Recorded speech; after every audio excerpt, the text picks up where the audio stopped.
চললে হবে না। নেতা নেত্রী সব গায়েব হয়ে যাবে রে ভাই, নিজের বাপ মা গায়েব হয়ে যাবে। নওশাদ সিদ্দিকী ভাইজান, আব্বাস ভাইজান তিনি বলছেন, আর তাদেরকে কোলঠাসা করার জন্য কিছু মোল্লা মলি সাহেব একদম পাগড়ি বেঁধে তাই লেগেছে, মাথা থেকে টুপি খুলে পকেটে পুরে নিচ্ছে। এর থেকে জঘন্য চরিত্র আর কি হতে পারে? সামান্য একটা পদের আশায়, চেয়ারের আশায়, একটা স্টেজের আশায় আরেকজন ভাইয়ের বিরোধিতা, উল্টো পাল্টা সুর চড়িয়ে কথাবার্তা বলছি, একবারও দ্বিধাবোধ করছে না আমার কলেমার ভাই। কাদের সঙ্গে শত্রুতা করছো একবার ভাবা দরকার ছিল না? গোটা পৃথিবীতে আছে মুসলমানরা, আমরা ছেলেরা, বাচ্চারা, পর্দানশীনা মা ও বোনেরা, আল্লাহ পাক শর্ত দিয়েছে, নামাজ নয়, রোজা নয়, হজ নয়, যাকাত নয়, পৃথিবীর জমিনে তুই যে কাজটা করবি আমি আল্লাহ শর্ত দিয়ে দিলাম, ফাত্তাবিউনি। হাবিব আপনি জানিয়ে দেন, আপনার ইত্তেবা অনুসরণ করে যেন করে, আপনার ইত্তেবা করে যদি নামাজ পড়ে, আপনার ইত্তেবা করে যদি রোজা করে, আপনার ইত্তেবা করে যদি হজ করে, আপনার ইত্তেবা করে যদি যাকাত দেয়, আপনার ইত্তেবা করে যদি আল্লাহ আল্লাহ জিকির করে, আপনার ইত্তেবা করে যদি মসজিদ বানায়, আপনার ইত্তেবা করে যদি দান সদকা করে, আমি আল্লাহ ভালোবাসা অর্জন তারা করতে পারবে, আমি আল্লাহর প্রিয় তারা হতে পারবে। কিন্তু জেনে রেখে দেন, আপনার ইত্তেবা যদি ওরা না করে, ওদের জীবনের টোটাল ইবাদতটাকে আমি আল্লাহ শূন্য বানিয়ে দেব। তাই ওদের নামাজ রোজা আগে নয়, রোজা হজ আগে নয়, যাকাত আগে নয়, দান সদকা আগে নয়, আমি আল্লাহ জানিয়ে দিলাম, ফাত্তাবিউনি ইহবিবিকুমুল্লাহ। আমি আল্লাহ বলছি আপনার ইত্তেবাটা আগে। একবার জোরে বলে, নামাজ রোজা আগে নয় মিয়া, নবীর ইত্তেবা আগে। আর নবীর ইত্তেবা করলেই তখন আপনার কাছে লটারিটা হারাম মনে হবে। এই কথা বুঝতে পারছেন না? নবীর ইত্তেবা করলে গান বাজনা, সিনেমা, বায়োস্কোপ আপনার জন্য হারাম মনে হবে। অবৈধভাবে বেগানা নারীর সঙ্গে অবৈধভাবে, অবৈধ পন্থায় সম্পর্ক করাটা আপনার তখন অবৈধ বলে মনে হবে। নবীর ইত্তেবা নেই, ভিতরে ভয় নেই, ও নামাজও চলবে, জেনারা বিচারও চলবে। কথা বুঝতে পারেননি বোধহয়। ও নামাজও চলবে, আবার ওই নিমতলায় যে সহায় নিমতলায় যে লটারিও ধুনবে, যেটা চলছে এই কথা বলে না। সালাম কিয়াম হচ্ছে, ইয়া নবী সালামু আলাইকা, দরুদ শরীফ চলছে, মিলাদ শরীফ চলছে, তার সঙ্গে লটারিও চলছে। নবীর ইত্তেবা হলো শয়তানের। কথা বলে না জি। কিছু কিছু সময় শয়তানও নামাজ পড়ে, জানেন? শয়তানও রোজা রাখে, আপনারা জানেন না? শয়তানও হজে যায়, আপনারা জানেন না? শয়তানও বড় দাড়ি রাখে, বড় জুব্বা পরে, মাথায় পাগড়ি দেয়, হাতে তসবিহ নিয়ে জপতে আল্লাহ আল্লাহ জিকির করতে করতে দৌড়ায়। শয়তান এগুলো করে আর আল্লাহর কাছ থেকে চেয়েও নিয়েছে, আল্লাহ এগুলো যেন আমি করতে পারি, এ ক্ষমতা আমায় দিতে হবে। কার কাছ থেকে চেয়েছে? জোরে বল না রে বাবা, ওয়াজ বুঝে নেন। তাহলে শয়তানও জুব্বা, শয়তানও পাগড়ি, শয়তানও হাতে তাসবিহ, শয়তানও মাঝে মাঝে নামাজ পড়ে, কারণ এই নামাজি বান্দাগুলোকে জাহান্নামী বানানোর জন্য। হজ করনে वाला হাজীগুলোকে, হজগুলোকে ভুন্ডুল করে দেওয়ার জন্য ও হজে যায়, শয়তানও হজে যায়। কথা বুঝছেন না? শুনতে খারাপ লাগছে। হ্যাঁ, শয়তান উমরায় যায়, ও উমরায় গিয়ে হাজীদেরকে গোমরা বানায়। শয়তানও উমরায় গিয়ে এই হাজী উমরাকারীদেরকে গোমরা বানায়। দুটো একটা উদাহরণ দেই, অসুবিধা হচ্ছে নাকি রে বাবা? আমার কথাবার্তা এইরকমই।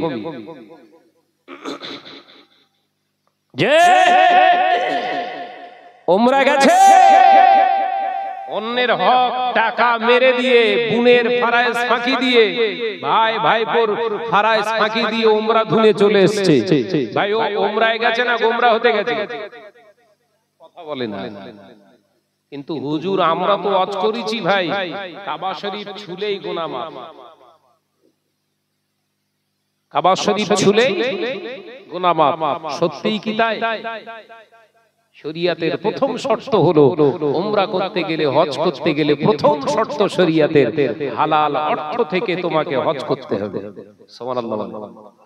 ওই জোরে হলো। এগুলো সমাজে আমরা বলি না, এগুলো হজ করলে আর দাওয়াত হবে না।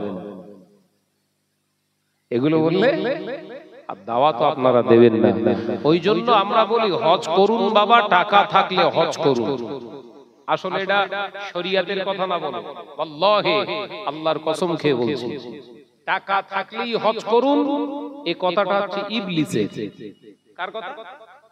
কিন্তু আমরা শরীয়তের উপরে মাখিয়ে ফেলেছি এটা শরীয়তের কথা। আদেও কি তাই শরীয়তের এটা কথা? টাকা থাকলেই হজ না। কে বলেছে? শরীয়তের কোন পাতাতে লেখা আছে টাকা থাকলেই হজ ফরজ? দেখেছেন হজ হয়েছে, কিন্তু হজ হয়ে গেছে, টাকা থাকলেই হজ ফরজ। ওই মৌলী সাহেবের বেশে শয়তান ওয়াজ করেছে আপনার। আপনি ভেবেছেন টাকা থাকলেই হজ ফরজ, ওই জন্য সুদখোররাও হজ করে আসছে। কথা বুঝতে পারেননি বোধহয়। আমার আলোচনা বুঝছেন তো নাকি? ওই জন্য এখন সমাজে দেখো অনেক দিন ধরে লটারি কেটে কেটে ভালো একটা টাকা বেঁধে গেছে। ও নিয়ত করেছে লটারি কাটা পাপ, এটা তো বিরাট গুনার কাজ করে ফেলেছি। কিন্তু শাহনাজ ভাই ওয়াজ করেছিল কাবা শরীফের চত্বরে গিয়ে নামাজ পড়লি পুরো ধুয়ে মুছে সাফ। এখন যদি 25 লাখ টাকা আমি লটারিতে পাই, 2 লাখ টাকা যদি ওমরা মেরে আসি, অন্তত গুনাহগুলো তো সরে গেল। দেখেছেন শয়তান উমরার ভেতর দিয়ে গোমরা বানাচ্ছে। কথা বুঝতে পারছেন না বোধহয় নাকি? শাহনাজের কথা একটু লাগে, কিন্তু কিছু করার নেই। আপনারা দাওয়াত বন্ধ করে দেন। কথা বুঝতে পারছেন না? এগুলো না বললে আমার কবরে আমার বাস পড়বে। নিজের কবরটা তো বাঁচাতে হবে রে ভাই, না পেটের জন্য কবরটা শেষ করব? ভাইরা, নজনের যুবকেরা, ছেলেরা, বাচ্চারা, পর্দাদাসী মা ও বোনেরা, শুনে রেখে দেন, জেনে রেখে দেন, শরীয়তের প্রথম বিধান আল্লাহ পাক ওই জন্য জানিয়ে দিলেন, পৃথিবীর জমিনে আমি আল্লাহ নামাজ আগে দিইনি, রোজা আগে দিইনি, হজ আগে দিইনি। আমি আল্লাহ প্রথম শর্ত দিয়েছি আমানতু বিল্লাহ, আমি আল্লাহকে এক বলে মেনে নাও। আমানতু বিল্লাহি ওয়া মালাইকাতিহি ওয়া কুতুবিহি ওয়া রাসূলিহি। ও দুনিয়ার মানুষেরা, আমি আল্লাহ, আমাকে তোরা এক বলে মেনে নে। আমি আল্লাহ তোদের রব, আমি আল্লাহ সর্বসর্বা। আমি আল্লাহকে যখন তোদের প্রভু বলে মেনে নিবি, আমি আল্লাহ পাক তোদেরকে জানিয়ে দিলাম আমানতু বিল্লাহি, আমার প্রতি ঈমান আনার পরে পরে ওয়া মালাইকাতিহি, আমি আল্লাহ পাক জানিয়ে দিচ্ছি তোদের চোখে ধরা পড়ে না এমন কিছু আমার সৃষ্টি আছে যেটার নাম আমি আল্লাহ পাক মালাইকা বলেছি। অর্থাৎ আমার ফেরেশতা রয়েছে যেটা তোদের ওই চোখ দিয়ে তোরা ধরতে পারবি না, কিন্তু আমি আল্লাহ জানিয়ে দিলাম তোরা যেখানে যাই করিস না কেন, তোদের সঙ্গে আমার ওই নূরের ফেরেশতা আমি আল্লাহ পাক, আমার মালাইকা ফেরেশতা তোদের সঙ্গে আমি আল্লাহ রেখে দিই। আমি আল্লাহ জানিয়ে দিলাম কিরামান কাতিবিনা ইয়ালামুনা মা তাফআলুন। ও দুনিয়ার বান্দারা, যেখানে যা করি, দিনে করিস না রাতে করিস, সন্ধ্যাবেলা করিস না বিকালে করিস, আমি আল্লাহ জানিয়ে দিলাম রাতের অন্ধকারে করিস বা দিনের আলোয় করিস, ঘরের ভিতরে করিস বা বাইরে করিস, জঙ্গলে করিস বা পাহাড়ের নিচে করিস, আমি আল্লাহ তোদের সঙ্গে আমার ফেরেশতা রেখে দেই।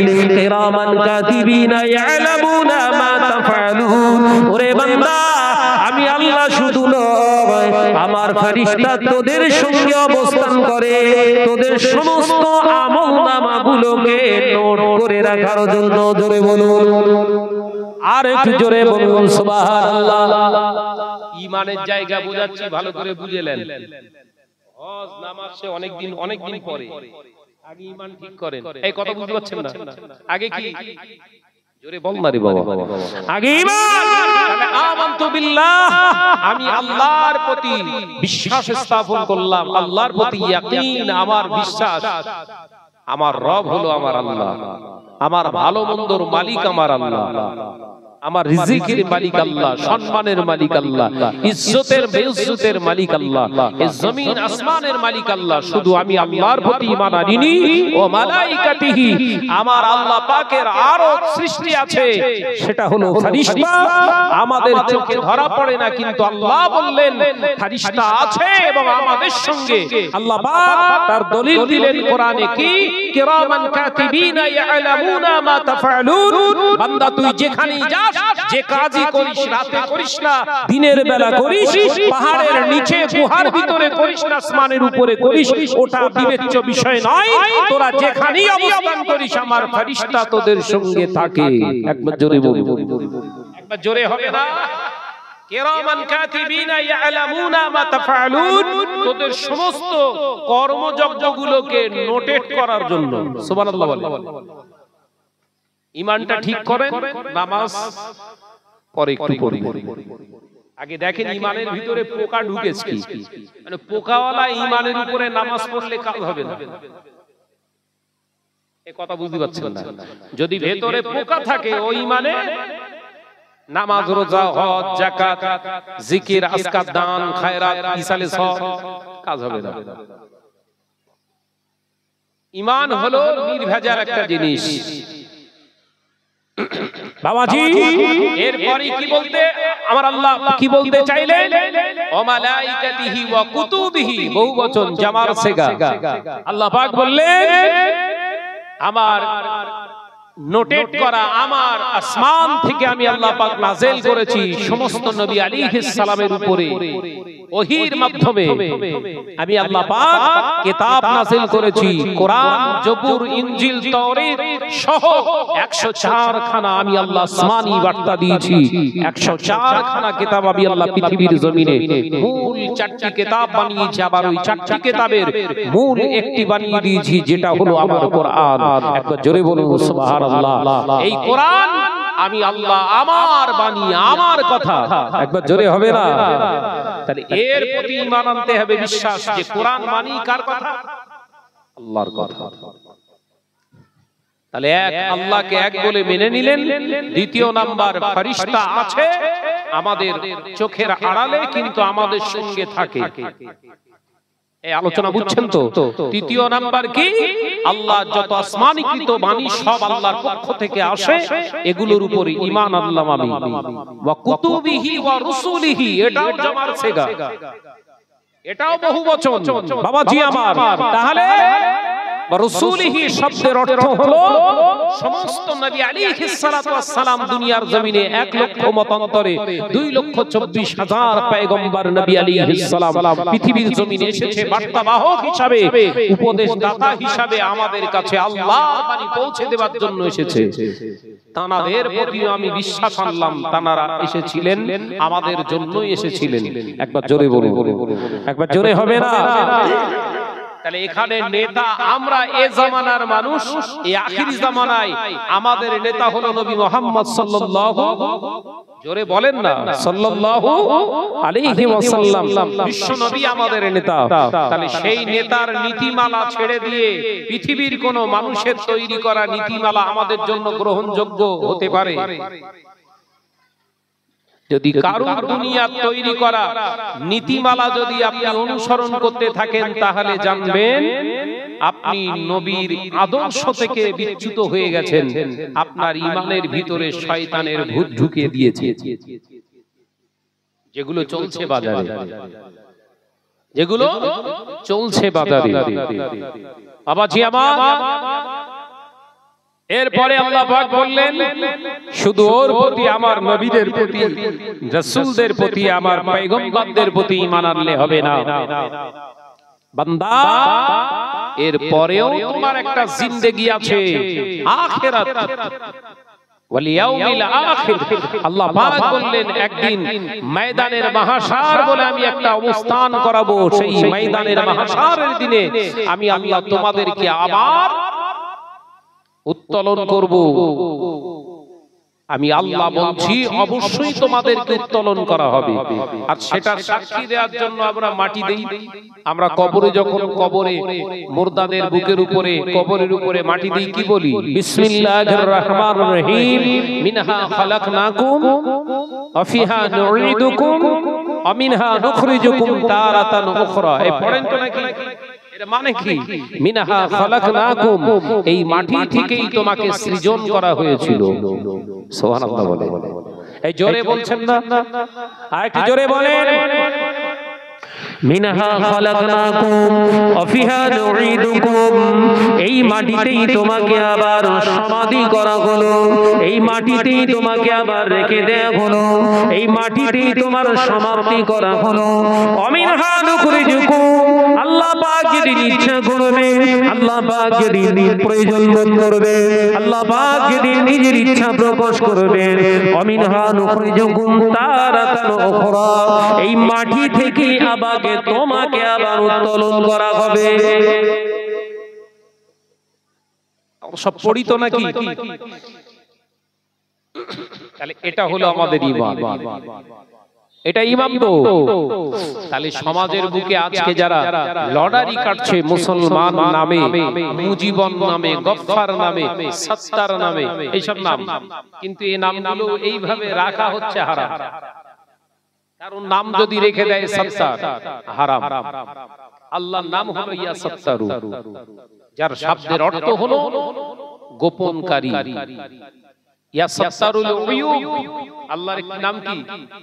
ইয়া সত্তারুল উয়ুব, বান্দার সমস্ত গুনাহের পাপাচার, সমস্ত লটঘট সব আমার আল্লাহ পাক নিজের আয়েব দ্বারা ঢেকে রেখে দিয়েছে। জোরে বলো, একবার জোরে হবে না সুবহানাল্লাহ। কিন্তু বান্দার নাম রেখেছে আব্দুস সত্তার, ডাকে বলে সত্তার ভাই, হারাম। এই কথা বুঝছেন না? নাম রেখে দিয়েছে আব্দুল গফফার, ডাকে কি বলে? গফফার ভাই, হারাম। নাম রেখে দিয়েছে আব্দুল ওয়াহাব, ডাকে ওয়াহাব ভাই ভাই, হারাম। এই কথা বুঝতে পারছেন না? এগুলো সচরাচর আমরা সব করি। নাম রেখেছে আব্দুল শুকুর, শুকুর ভাই বলে ডাকে। চলবে? এসব নিয়ে ওয়াজ হয়নি আর আমরা করি না, কারণ এসব নিয়ে ওয়াজ করতে গেলে আর দাওয়াত হবে না। বলে শাহনাজ ভাই সব হারাম করে রেখে গেছে, ওর গাম্ভীর গাছে দাওয়াতটাই হারাম। এই কথা বুঝছেন না? যে আগে আপনাকে বুঝতে হবে আমি আপনি মুসলমান, আমাদের চলাফেরা, আমাদের কথাবার্তার স্টাইল পৃথিবীর কোন জাতির সঙ্গে মিলবে না। কেন?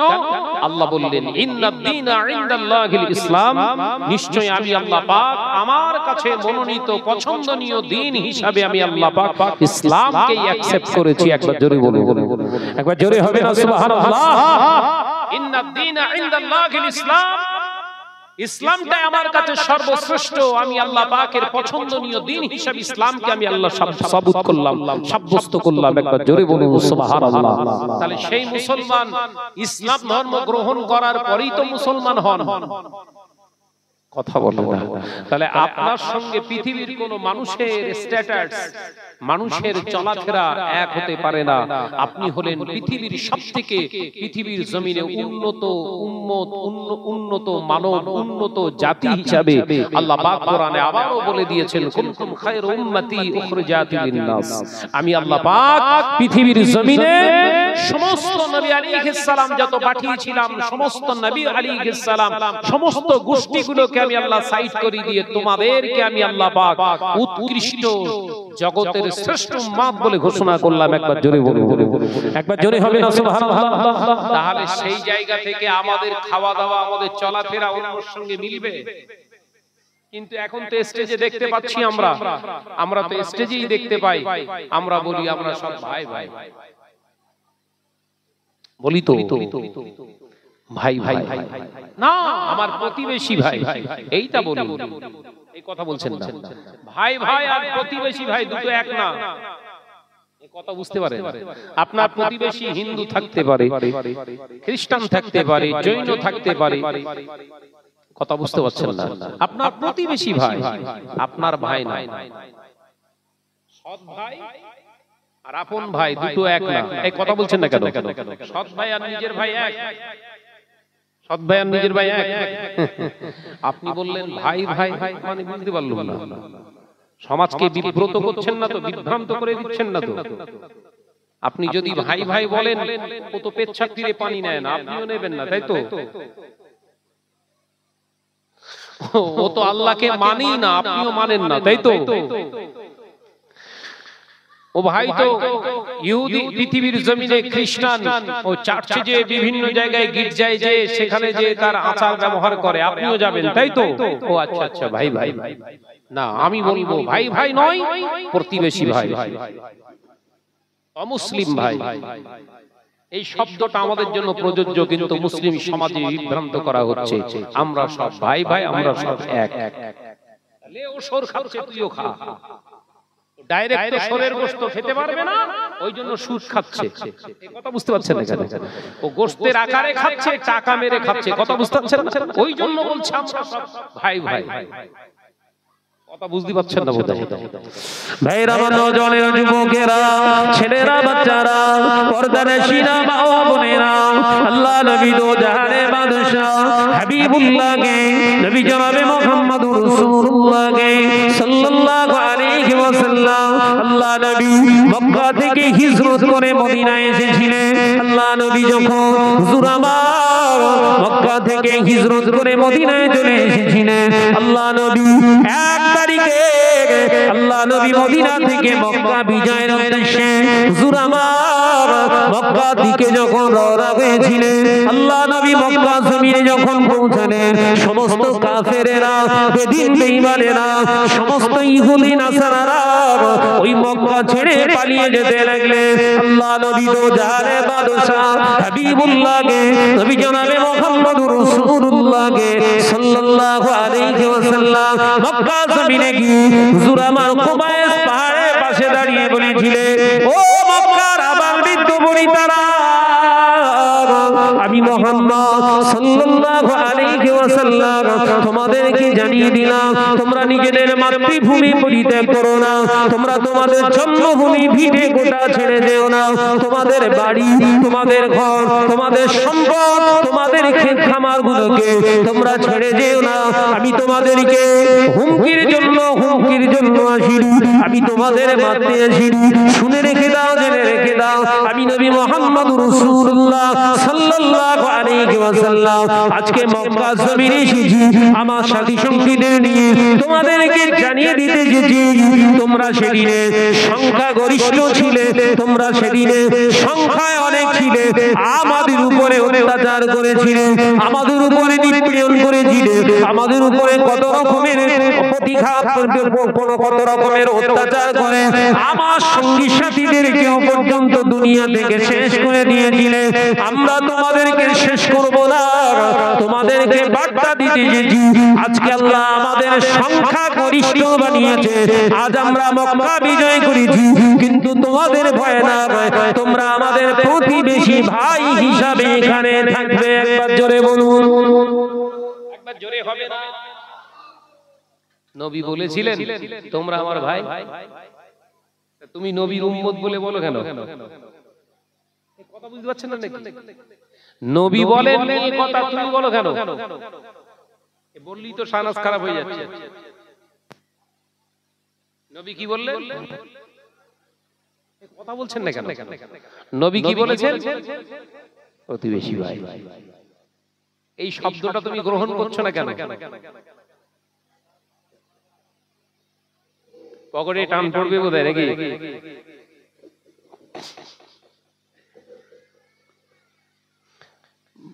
বিশ্বনবী বললে, এ মক্কার কাফেরেরা, তোমরা আমাদের উপরে অত্যাচার করেছিলে, তোমরা আমাদের উপরে নিপীড়ন করেছিলে, আমার সাথী সঙ্গীদের বহু, আমার সাথী সঙ্গী আত্মীয়দেরকে তোমরা হত্যা করেছো। কিন্তু জেনে রেখে দাও, আজকে ফতে মক্কা করলাম আমরা, এই মক্কা বিজয়ের দিনে উন্মুক্ত মনে হৃদিত কণ্ঠে তোমাদেরকে জানিয়ে দিচ্ছি, তোমরা এই বাসস্থান পরিত্যাগ করে পালিয়ে যেও না। কারণ জন্মভূমি পরিত্যাগ করা কতটা যন্ত্রণা সেটা আমি মুহাম্মদ সাল্লাল্লাহু আলাইহি ওয়াসাল্লাম আর আমার সাথীরা জানে। একবার জোরে হবে না? আমি জানি ভিটে কোঠা, নিজের বাপের পৈতৃক সম্পত্তি পরিত্যাগ করে নিঃস্ব হয়ে অন্য জায়গায় গিয়ে বসবাস করা কতটা কষ্টের সেটা আমি জানি। ওই জন্য আমি তোমাদেরকে বলছি, তোমরা এখানে বসবাস করো, নিজেদের মতো করে বসবাস করো। তবে আমি তোমাদেরকে জানিয়ে দিচ্ছি, তোমাদের জন্য এতটাই আমি তোমাদের জন্য গাইডলাইন হিসাবে এখানে দিয়ে যাচ্ছি। গাইডবুক হিসাবে মুহাম্মদ সাল্লাল্লাহু আলাইহি ওয়াসাল্লাম কোরআনকে রেখে যাচ্ছে। তোমরা প্রতিবেশী ভাই হিসাবে থাকবে, এই মক্কার জমিনে তোমরা থাকবে, কিন্তু তোমরা জিজিয়া কর দেবে। এই করের মাধ্যমে তোমরা এখানে থাকবে, নিরাপদে থাকবে। তোমাদের নিরাপত্তা দেওয়ার জন্য মুসলমানের তরফ থেকে, আল্লাহর পক্ষ থেকে যে কোরআন, এই কোরআনের পক্ষ, তোমরা নিরাপদ স্থানে অবস্থান করবে। তোমাদের উপর অত্যাচার এই পৃথিবীর জমিনে কোনো মুসলমান করবে না। এটাই হলো ইসলাম। একবার জোরে বলুন সুবহানাল্লাহ। তাহলে নবী বলেছিলেন, তোমরা আমার প্রতিবেশী হিসাবে থাকবে, প্রতিবেশী ভাই। তোমরা হলে আমাদের প্রতিবেশী ভাই। আজকে সেই মুসলমান শব্দটা, সেই প্রতিবেশী ভাই শব্দটা তুলে দিয়ে এখন স্টেজে বিভিন্ন জায়গায় বলা হচ্ছে আমরা ভাই ভাই। তাহলে রাসূলুল্লাহর আদর্শ থেকে আমরা চ্যুত হয়েছি না হইনি? এই কথা বলছেন না কেন? আদর্শ থেকে, নবীর আদর্শ থেকে চ্যুত হয়েছি না? না, আমরা ভাবছি শাহনাজ ভাই মাথায় টুপি দিয়ে আছে মানে সত্যি মাওলানা ভালো। ভেতরে ঘাপলা কেস আছে, সেটাকে দেখবে, সেটাকে দেখবে। ভাইরা, নজনের যুবকেরা, ছেলেরা, বাচ্চারা, পর্দার শিনা মা ও বোনেরা, আরো শোনা বুঝু, আমি ইমানের জায়গা থেকে আপনাদের বোঝাতে চেয়েছিলাম, আপনারা আমার ইমানটা শেষ করে দিচ্ছে। এই ভাই ভাই ভাই ভাই শব্দটা আমরা ব্যবহার করার কারণে আমাদের সরলতা সুযোগ দেওয়া শুরু করে দিয়েছে। আজকে গোটা ভারতবর্ষের জমিনে মুসলমানরা সব জায়গায় বেশি নির্যাতিত হচ্ছে। শোনেননি? এমন কোন রাজ্য নেই যে রাজ্যে মুসলমানরা নিপীড়ন অত্যাচারিত হচ্ছে না। এই আমার গ্রামের পাশের একটা ছেলেকে মহারাষ্ট্রে ছিল, তাকে কেটে টুকরো টুকরো করে বস্তাবন্দি করে ফেলে দিয়েছিল। তার লাশটা বাড়িতে এসেছে কাটা কাটা, কারণ মুসলমান। এই বললে যে মুসলমান ভাই ভাই কেটে ফেললো যে।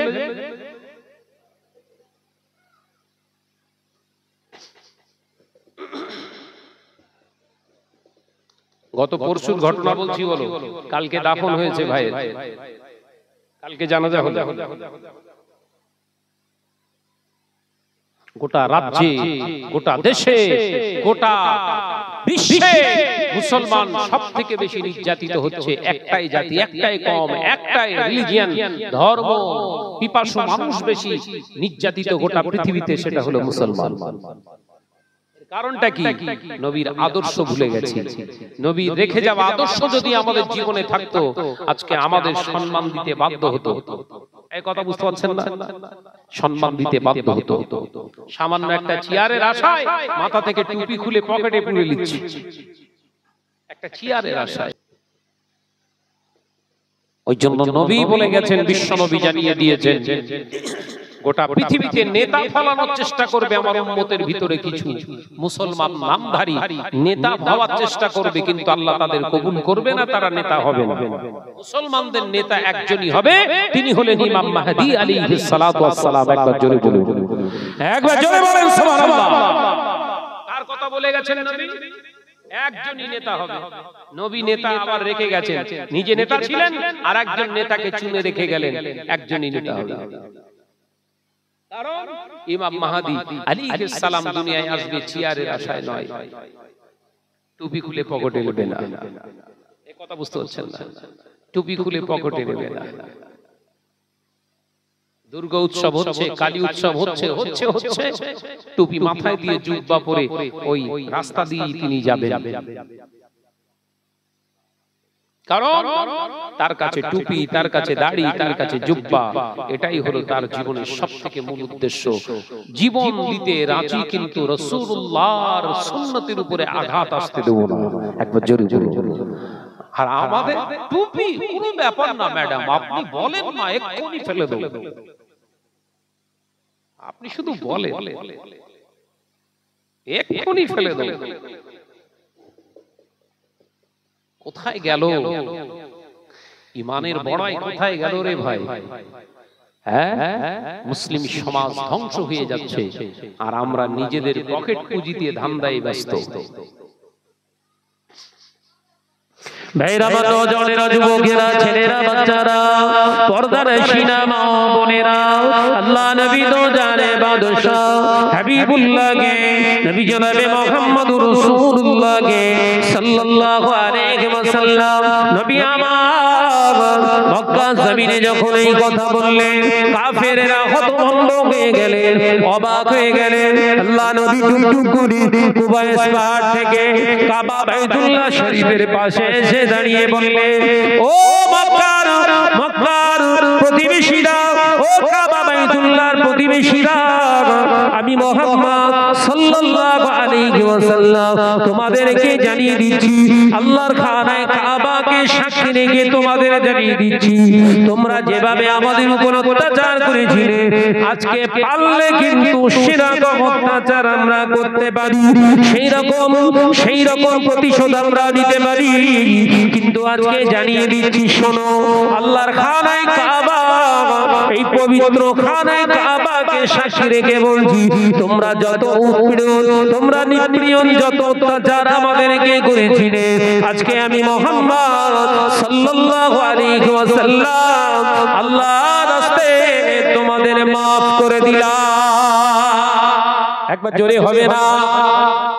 নবী ইহুদি নাসারা বেদিন বেঈমানদেরকে, কাফেরদেরকে রাসূলুল্লাহ maaf করে দিয়েছে, আর আমরা দাড়িওয়ালা আর একটা দাড়িওয়ালার maaf করতে পারি না।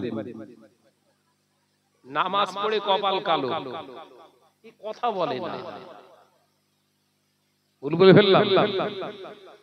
maaf করতে পেরেছেন আপনি? প্রতিবেশী ছেড়ে দেন, আপনার নিজের ভাইকে maaf করতে পেরেছেন?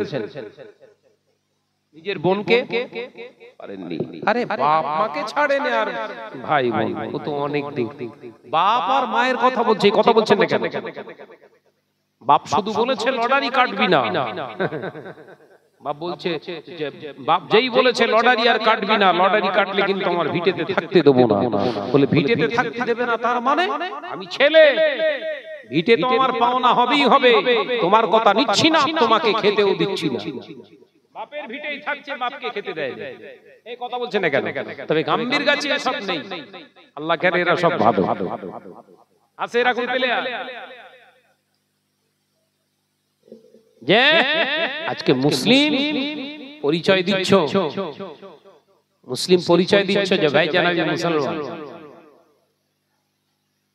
মুসলমানের সংজ্ঞাটা বলো না রে ভাই, মুসলমান কারে কয় বলতে পারবে? বলে ওই আল্লাহকে মানি, আল্লাহকে বিশ্বাস করি, মুসলমান। विश्वास रखने वाले को कहते हैं मोमिन, ईमानदार, और मानने वालों को कहते हैं मुसलमान, जो मानते हैं।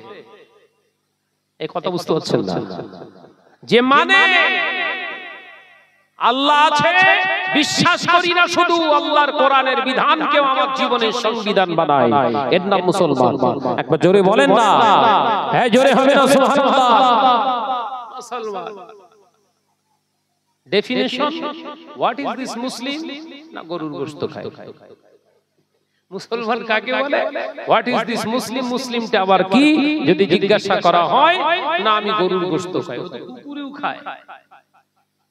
কথা বলেন কেন? আমি ভুল বলছি নাকি রে ভাই? ও তো কুকুরেও খায়, তাহলে কুকুর বড় মুসলমান। সাবধান হন, হয়তো ভাইয়ের কথাগুলো খুব লেগে যাচ্ছে, কিন্তু দিন আসছে।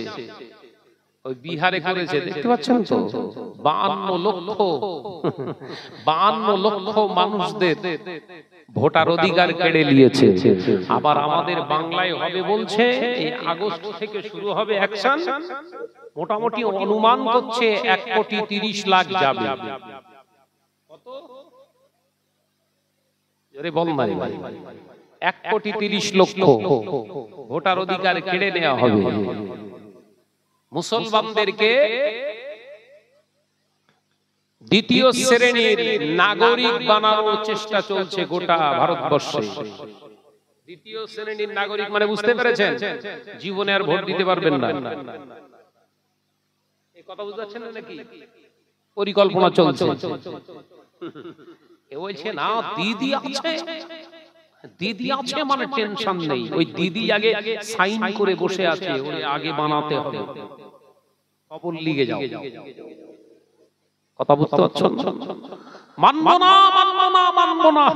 কি মানবি রে তুই? কে? রাষ্ট্রপতি সিগনেচার করে দিলে মুখ্যমন্ত্রী উল্টে পড়ে থাকবে। এই কথা বুঝতে পারছেন? রাষ্ট্রপতির উপরে মুখ্যমন্ত্রী, রাষ্ট্রপতির উপরে মুখ্যমন্ত্রী, রাষ্ট্রপতি সিগনেচার করে দিয়েছে, তুই কে? মানছি না, মানবো না। ও তুই লাফা না, লাফা। কত লাফাবি? ধোকায় পড়ে যাচ্ছি আমরা। এখনো মুসলমান সাবধান হন।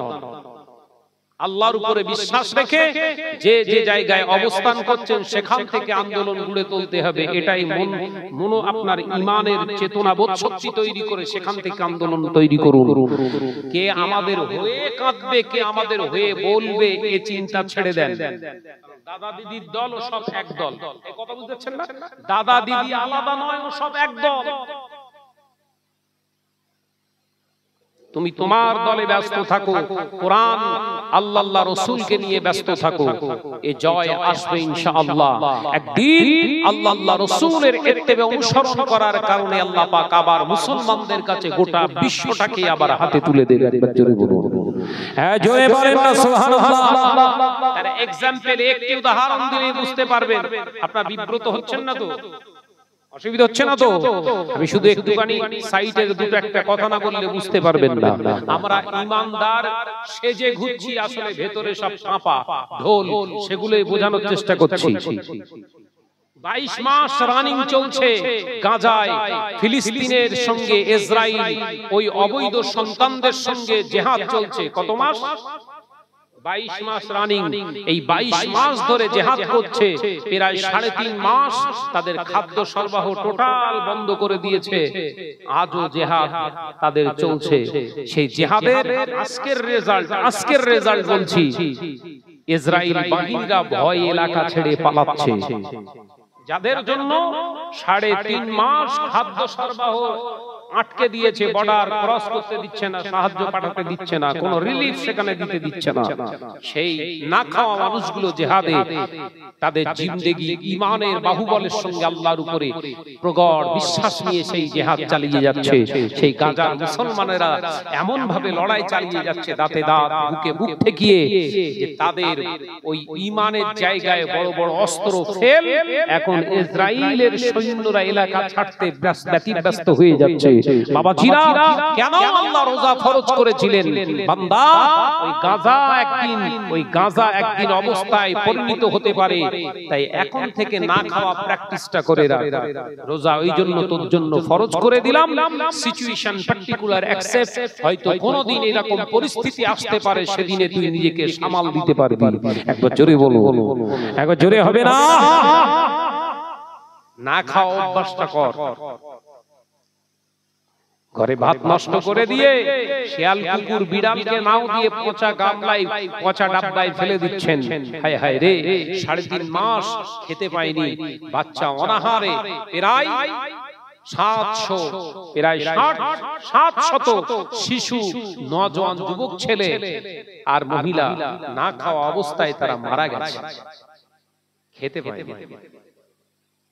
একটা ভিডিও ফুটেজ দেখছি, বালির সঙ্গে আটা মিক্সচার হয়ে গেছে, বালির সঙ্গে আটা মিক্সচার হয়ে গেছে।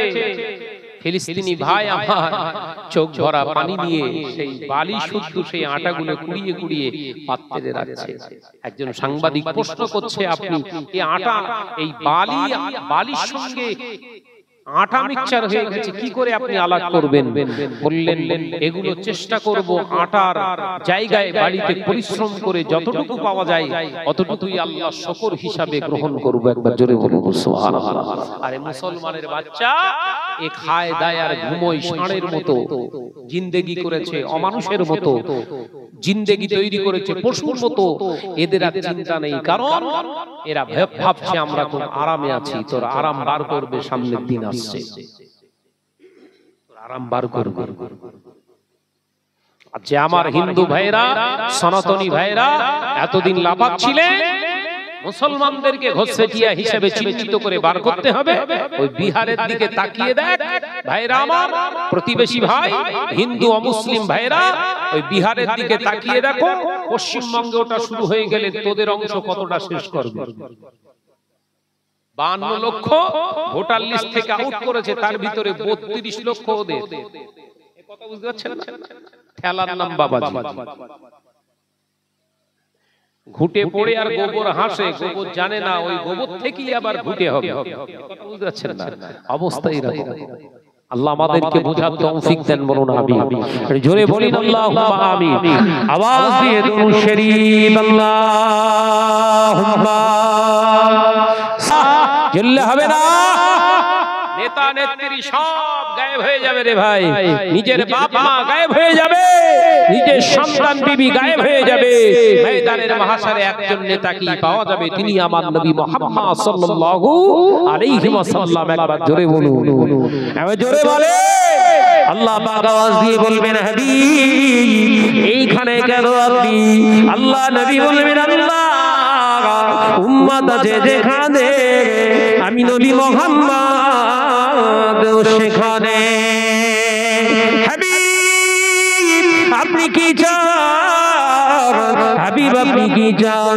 আল্লাহ আমার উম্মতদেরকে নাজাত চায়, আমার উম্মতদেরকে নাজাত দিন, আমার উম্মতদেরকে আপনি নাজাত দিন। আল্লাহ পাক বলবেন হাবিব আমি আল্লাহ পাক জানিয়ে দিলাম পৃথিবীর জমিনে যত নবী আলাইহিস সালাম আমি প্রেরণ করেছিলাম, সমস্ত নবী আলাইহিস সালাম বলেছিলেন আল্লাহ আপনি যাদের রাজি আমি তাদের রাজি। তারা সমস্ত একই বাক্য বলেছিলেন আল্লাহ আপনি যাদের রাজি আমি তাদের রাজি। আর আজকে ময়দানের মাহশারে আমি আল্লাহ পাক জানিয়ে দিলাম হাবিব আজকে ময়দানের মাহশারে আপনি যাতে রাজি আমি আল্লাহ তাতে রাজি। জোরে বলে। তাহলে কার অনুসরণ করবেন? কথা বলছেন না। নেতা নেতা দাদা দিদি মসজিদের জমি দখল করে নিচ্ছে, আন্দোলন করলে আমি হব বড় শত্রু। তার মানে ঈদগার জমি দখল করে নিচ্ছে, আন্দোলন করা যাবে না। ওয়াকাফ বিলের বিরুদ্ধে আন্দোলন করা যাবে না। যদি বাংলায় আন্দোলন করো সবথেকে বড় শত্রু হব আমি। তার মানে এই সুযোগটা পেয়েছে কে? কারা দিল? এই কিছু গরুখোর মুসলমান নামধারী মুনাফিকের বাচ্চারা, এরাই সুবিধা করে দিয়েছিল যদি ইফতার পার্টিতে না ঢোকাতো। কথা বলছে না কেন? এইগুলোকে আগে জুতিয়ে পালিশ করার দরকার। সারাদিন রোজা রাখলে এই আপনার অসুবিধা হচ্ছে না তো? আরে ব্রেনের ভিতরে ঘুরছে সব, ঘুমায় না আমার।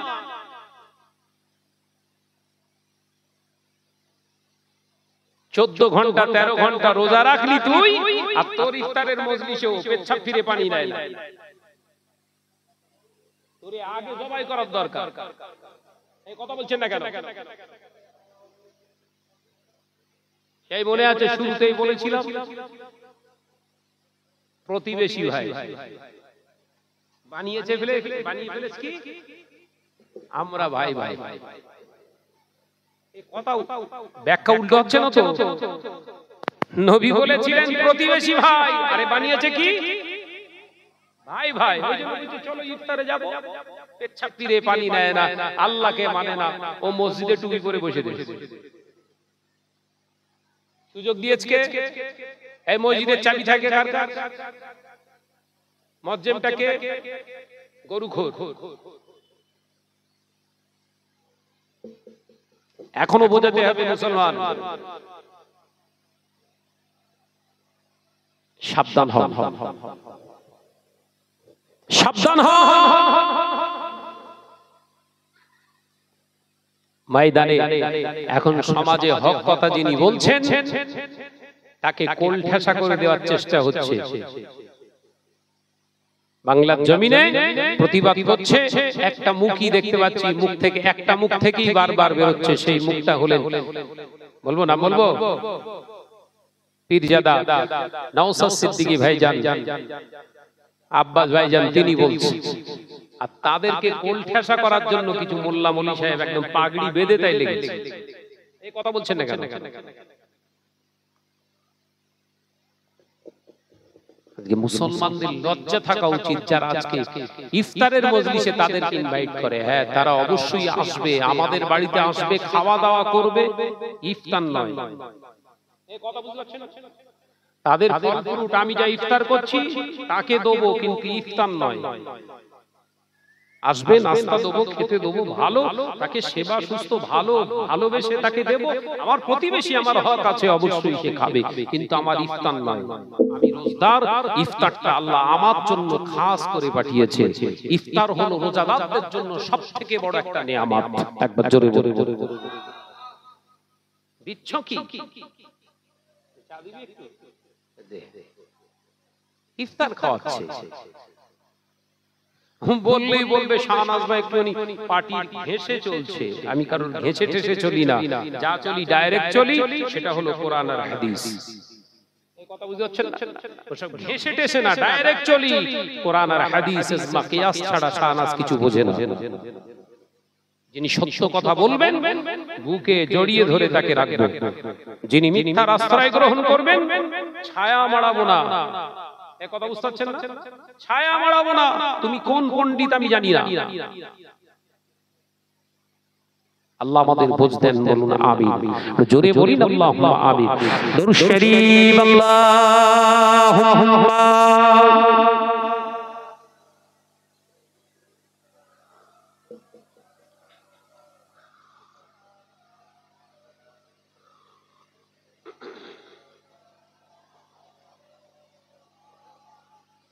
আওয়াজ জোরেরা, যুবকেরা, ছেলেরা, বাচ্চারা, পর্দানশীনা মা ও বোনেরা, ও গম্ভীর গাছের মুসলমানেরা, আলোচনা বুঝুন। আল্লাহ নবী দোজানে বাদশাহ হাবিবুল্লাহকে, নবী জনাবে মুহাম্মদুর রাসূলুল্লাহকে সাল্লাল্লাহু আলাইহি ওয়াসাল্লাম পাক জবানে জানিয়ে দিয়ে গেলেন, মান তাশাব্বাহা বিকওমি ফাহুয়া মিনহুম।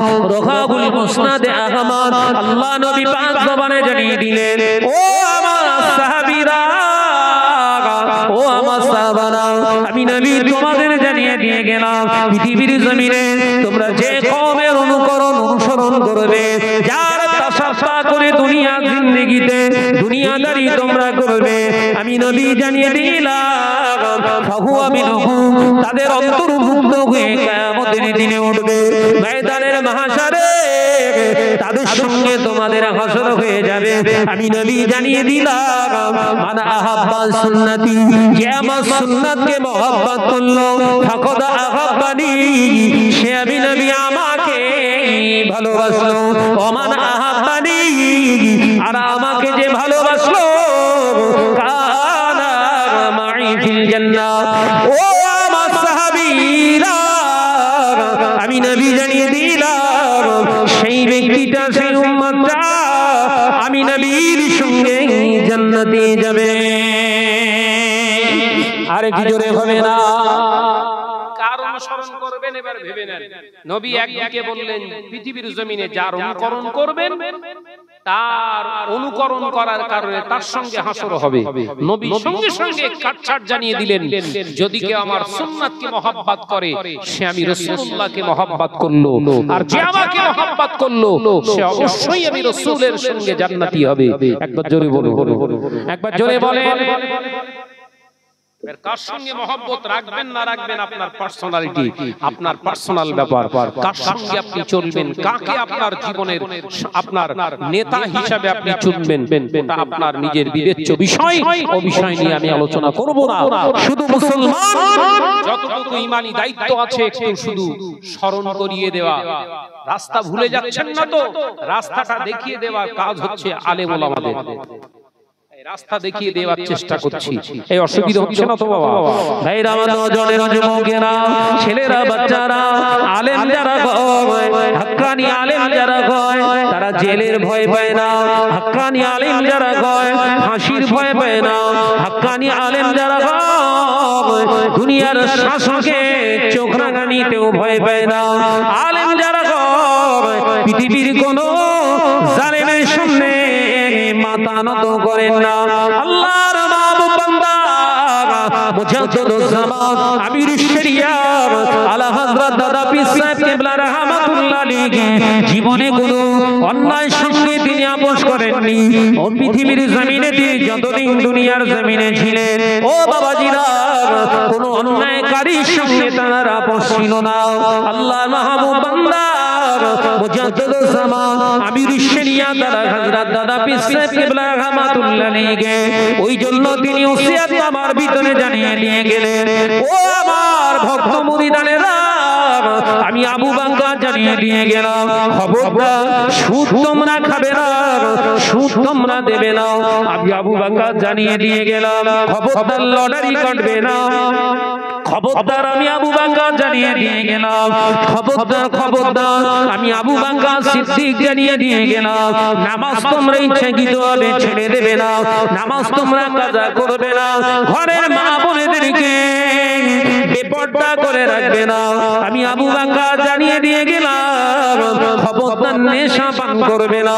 আমি আবু বাঙ্গা জানিয়ে দিয়ে গেলাম, সুদখোরের সঙ্গে আত্মীয়তা করবে না। আমি আবু বাঙ্গা তোমাদের জানিয়ে দিয়ে গেলাম, এইভাবে যদি তোমরা কংক্রিট জীবন বানাতে পারো, ইনশাআল্লাহ কিয়ামতের কঠিন দিনে আল্লাহর নবীর দামান ধরে নবীর খাঁটি উম্মতের পরিচয় দিতে পেরে যাব। একবার জোরে হবে না? ও বাবাজিরা, গম্ভীর গাছের মুসলমানেরা, মুজাদ্দিদুজ জামান অন্যায়ের সঙ্গে আপোষ করেননি। ওই জন্য নিজের ভক্ত মুরিদদেরকে তিনি জানিয়ে দিয়ে গেলেন, তোমরাও অন্যায়কারীদের সঙ্গে আপোষ করবে না। নিজের রাস্তা নিজের কবর বাঁচিয়ে রেখে রাস্তা দেখিয়ে রেখে চলে গেছে। জোরে বলুন না সুবহানাল্লাহ। এই জোরে হবে না? আর আমাদের ভিতরে এত কবরের চিন্তা, টুপি খুলে পকেটে নিচ্ছে। কবরের চিন্তা আছে তো? পকেটের চিন্তা আছে। পকেট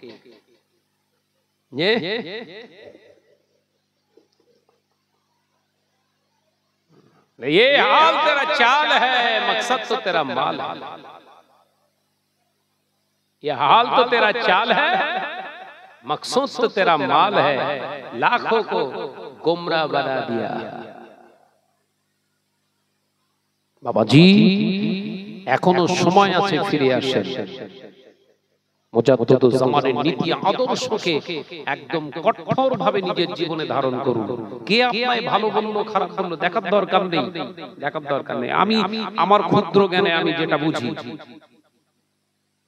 আমি ভাই একদম অ্যাকুরেট ভাবে ওইভাবে চলি। কে আমায় খারাপ বলছে, কে খারাপ বলছে, কে এ বলছে, কেউ কেউ আবার শুধু সাধারণ মানুষ নয়, সাধারণ মানুষ নয়, শাহনাজ এইভাবে চলে, এইভাবে বলে বলে এখন শাহনাজের পিছনে, আমার পিছনে সব দাড়িওয়ালা মৌলী সাহেব লেগেছে। উল্টো পাল্টা প্রচার করছে, কোরআন পড়তে পারে না, এই পড়তে পারে না, সেই পড়তে পারে না। আচ্ছা বাবা, আমি নাই পারিনি, তা তুমি এত পারো, তা তোমার এত ভুল হয় কেন? কথা বুঝতে পারছেন? শাহনাজ এক জায়গায় ভুল, ভুল মানে মিস্টেক, বাই মিস্টেক হয়েছে, একটা ওয়ার্ড ছেড়ে গেছে, একটা ওয়ার্ড ছেড়ে গেছে। তিনি দেখি মাস্টার মশাই পড়ছে, তা গোটা পৃষ্ঠাই ভুল। আমাদের একটা শব্দ ভুল হয়ে গেছে, ছেড়ে গেছে, স্বীকার করি, হ্যাঁ ওটা আমার স্লিপ অফ টাং কিংবা হয়েছে। একটা স্টেজ শেষ করে আরেকটা স্টেজ গিয়েছি, একদিনে 4 ঘন্টা 4.5 ঘন্টা 5 ঘন্টা বকা মানে ব্রেনের উপরে এসব করতে পারে, স্বাভাবিক স্বাভাবিক। সামান্য আমি পরপর আপনাদের নেক দোয়, আমি তো পরপর 3 বছর আল্লাহর খানায় কাবা আল্লাহ আমাকে নিয়ে গেছেন, আগামীতেও যাব ইনশাআল্লাহ আল্লাহ চাইলে। দেখলাম মসজিদে নববী শরীফের ইমাম তিনিও কেরাত পড়তে যে ভুলে গেছেন, ভুল পড়ে ফেলেছে। কোথাকার ইমাম বললেন? ওয়াজ করতে করতে আমার একটা ওয়ার্ড ছেড়ে গেছে, সেইটা নিয়ে তোলপাড় করা হলো, এলাকায় ভাইরাল করে দেওয়া হলো, কোরআন পড়তে পারে না। আচ্ছা বাবা ঠিক আছে, তা কাবা বাইতুল্লাহ শরীফের ইমামও কোরআন পড়তে পারে না? আমি তারাবি পড়লাম, আল্লাহ একবার নয়, আল্লাহ আমাকে 3টে রমজান ওখানে নামাজ পড়ার সুযোগ দিয়েছে। 3টে রমজানে গেছি আমি, মসজিদে নববী শরীফে, বাইতুল্লাহ শরীফে, হারাম শরীফে নামাজ পড়েছি, তারাবি পড়েছি বাবাজি। এখন তো 10 রাকাত তারাবি করে দিয়েছে, আর 20 রাকাত তারাবি যখন 2019 সালে আমি 20 রাকাত তারাবি পড়েছি বাইতুল্লাহ শরীফে, হারাম শরীফে এবং মদিনাতুল মুনাওয়ারায় 2019 সালে। তারপরেই করোনা হলো, ওই করোনার পর থেকেই কেটে কেটে 10 রাকাত করে দিয়েছি। কথা বুঝতে পারছেন না বাবাজিরা? যে কথা আমি বলতে চেয়েছিলাম, ইমাম সাহেব কেরাত পড়তে পড়তে নামাজে ভুল করছে, এক জায়গায় বারবার ভুল হচ্ছে, বারবার পেছন দিক থেকে লোকমা দিচ্ছে, আবার পড়ার চেষ্টা করছে, আবার ভুলে যাচ্ছে। এখন ভাই ওয়াজ করতে করতে কারোর যদি ওয়াজ করতে করতে একটা ওয়ার্ড ছেড়ে যায়, তার ওয়াজে লোকমা দিতে তো অসুবিধে নেই, আর তো গুনাহ হবে না বা বিশাল কিছু মহরতি হবে না, আর তো ওয়াজ হয়ে গেছে। সে যদি আবার উইথড্র করে তাহলে তো শেষ হয়ে গেল। কিন্তু নামাজ একটা ইবাদত, সেই ইবাদতের ভিতরে কিরাত ভুল হচ্ছে, কি হবে বাবা? সেই ইমাম সাহেবের শুধু হচ্ছে না, ইমাম সাহেবের পিছনে নামাজ পড়ছে। এবছরে মাহে রমজানে উমরা করেছে 2.2 কোটি মানুষ। কত বললাম? জোরে বল না রে বাবা। 2.2 কোটি মানুষ এবছর রমজান মাসে উমরা করেছি আমরা। গত রমজানে ছিল 1.43 কোটি মানুষ। তাহলে ভুল হবে স্বাভাবিক, আর ভুল থেকেই তো এই পৃথিবীতে আসা। কিসের কারণে? ভুলের কারণে বাবাজি আমার।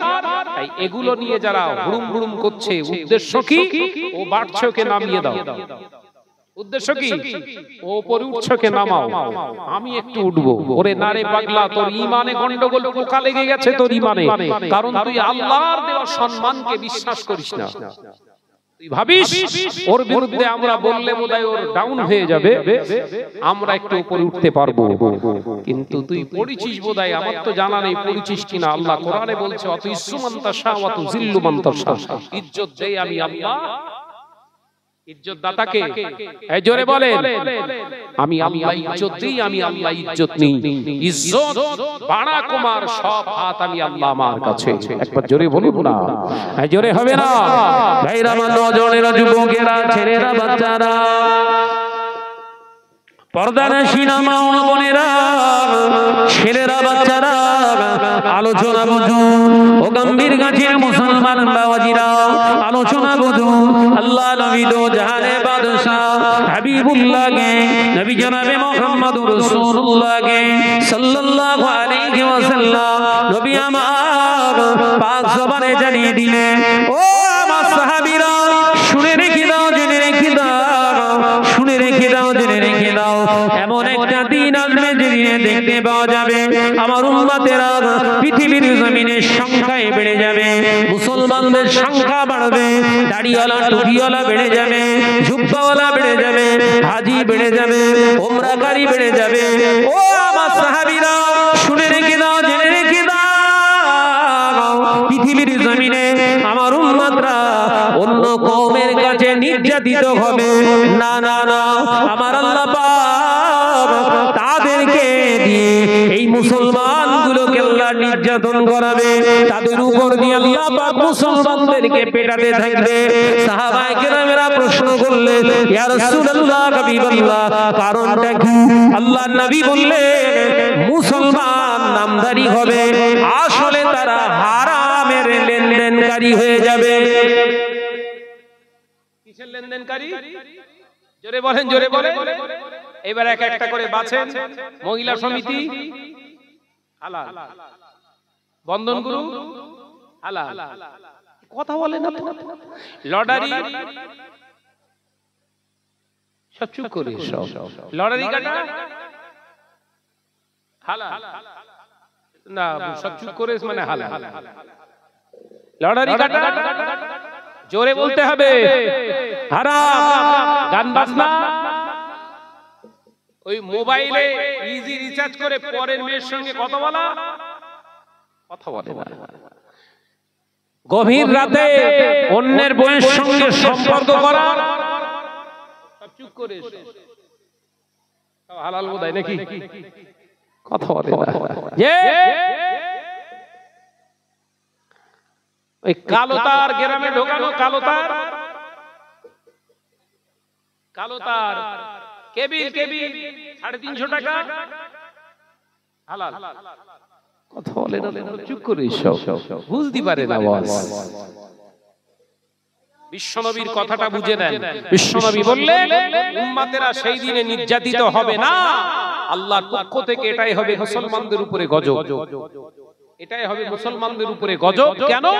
তারা হারামের সঙ্গে সম্পর্ক, সব ঘরে ঘরে হারামের সঙ্গে সম্পর্ক করে ফেলবে, কারণ তাদের হারামের লেনদেন চলবে। বাবাজি আমার, এখন ভাই আর ভাবির সঙ্গে ভালো ব্যবহার করে না, যা মন তৈরি করা ভাবির সঙ্গে যা কথা বলে।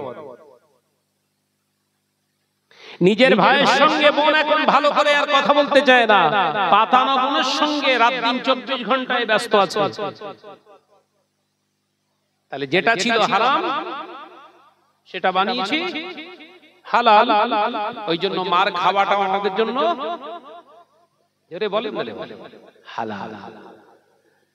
হারামটাকে যখন বানিয়ে ফেলেছি হালাল, মার খাওয়াটাও হালাল। ভাইরা, নওজওয়ানেরা, যুবকেরা, ছেলেরা, বাচ্চারা, পর্দানশীনা মা ও বোনেরা, আল্লাহ নবী দো জাহানের বাদশা হাবিবুল্লাহ কে, নবী জনাবে মুহাম্মদ রাসূলুল্লাহ কে সাল্লাল্লাহু আলাইহি ওয়াসাল্লামের এই আদর্শকে মেনে নিয়ে জীবন গঠন করার কারণে বিশ্বের ইমাম, ইমামে আযম নোমান বিন সাবিত আবু হানিফা রাহমাতুল্লাহ আলাইহি হুজুরকে জীবনে বিষ পান করতে হয়েছিল, শাহাদা শহীদ হতে হয়েছিলেন মুসলমান। ও মুসলমানেরা, ভাইয়া বাবাজিরা, হযরতে বিশ্বের ইমাম, ইমামে নোমান বিন সাবিত আবু হানিফা রাহমাতুল্লাহ আলাইহি আল্লাহর মস্ত বড় একজন হাক্কানি আলেম শুধু ছিলেন না, আল্লাহর ওলি ছিলেন, আল্লাহর মাহবুব বান্দা ছিলেন। শাসকের বিরুদ্ধে কথা বলার কারণে আল্লাহর কোরআনকে জিন্দা রাখার জন্য নিজের জীবনটাকে কুরবান করে গিয়েছে। ও বাবাজিরা, আজকে সমাজের বুকে আমরা আলেম হিসেবে পরিচিত, নিজেদেরকে দান করি, সমাজের বুকে আমরা আলেম বলে নিজেদেরকে পরিচয় দিই।